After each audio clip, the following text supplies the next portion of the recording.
projektām Tamborēts penāls pienākusi noslēguma daļa. Tad, kad ir notamborēts vajadzīgais penāļa augstums, kur ir tātad augšpus rāvēslēdzējs, un šeit mums ir apakšējā daļa, kuru tagad ir jāsatamborē kopā, lai penāli noslēgtu. Kā to mēs daram? Tātad pagriežam, pirmām kārtām notamborējam tik tālu, lai mūsu pēdējā tamborējuma vieta atrodas tieši tur, kur mums ir penāļa viena vai otra mala. Un tātad cilpiņai ir jāatrodas tieši penāļa sāniņā. Tā nedrīkst atrasties kaut kur šeit vai šeit. Tā ir jābūt tieši precīzi tur, kur ir penāļa mala un rāvēslēdzēja viens no galiem. Ko mēs daram? Mēs tagad vairs netamborējam pa apli, kā mēs to darījām līdz šim, bet saliekam abas malas penāļa kopā šādi un atrodam, kur mūsu cilpiņas. Redziet, viena cilpiņu rinda, un te skatās pretējā virzienā, bet tomēr otra cilpiņu rinda. Tad, kad mēs noliekam šīs abas malas kopā, tad mūsu darbiņš ir sakojošs. Tātad duram mēs ādatu sākumā nākošajā priekšējā cilpiņā zem abām kājiņām, redziet, zem abām cilpiņas malām.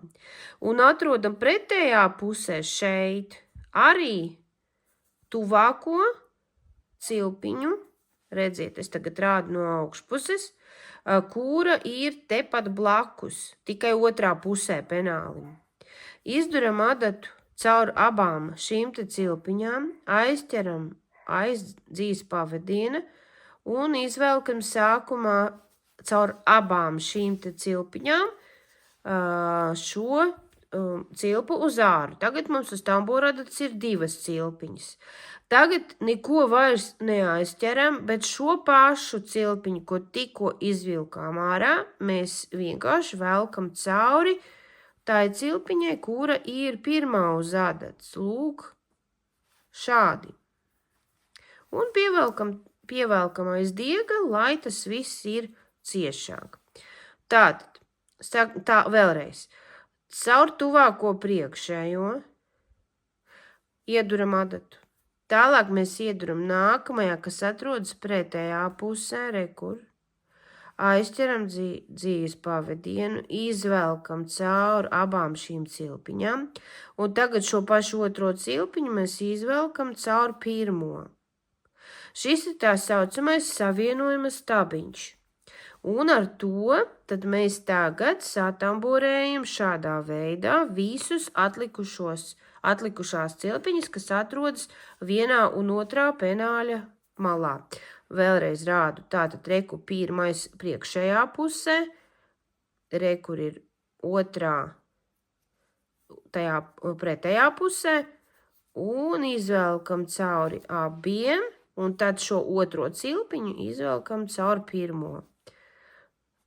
Tātad, vēl dažas reizītes parādīšu, kā tas izskatās. Tātad, caur priekšējo, caur aizmugurējo, aizķeru, izvelku, varu pievilkt ciešāk, ja man tur liekas, ka ir pārāk liels cilps, un tagad šo otru izvelku caur pirmo. Un šādā veidā es turpinu, kamēr man visa penāļa apakša būs satamborējusies kopā. Tātad redziet caur priekšējo, caur aizmugurējo, izvelku un tad izvelku vēlreiz. Šādi. Ja? Kā tas izskatās? Reku parādīšu jums tagad. Redziet, izskatās tā, ka veidojas tāda kā kantīte te aizmugurē. Kantīte no divām īstenībā cilpiņu rindām. Vienu uz vienu pusi skatās, otru uz otru. Un tad, kad penāls būs pilnībā satamborēts, tad te būs ciet, un tur jau varēs jau kaut ko tajā ielikt.